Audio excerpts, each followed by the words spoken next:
In today's video, I'm going to teach you how to edit text in DocHub. We'll walk through the basic process of opening a document, selecting the text editing feature, and making changes directly inside your PDF. If you're new to DocHub, don't worry.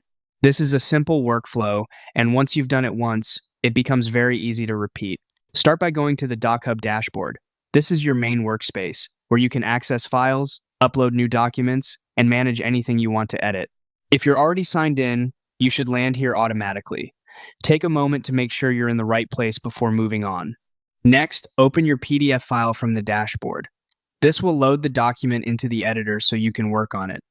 Depending on the size of the file or your internet speed, it may take a few seconds to fully appear.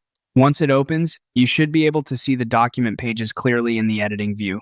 After that, click on the Edit Text tool. This is the feature you'll use to modify text that already exists in the PDF.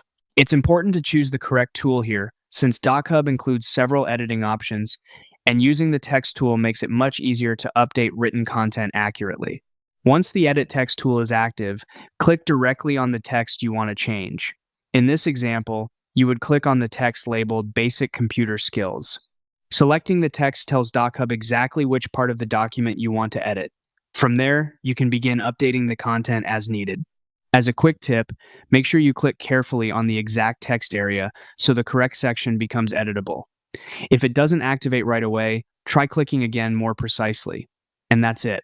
That's how to edit text in DocHub quickly and efficiently.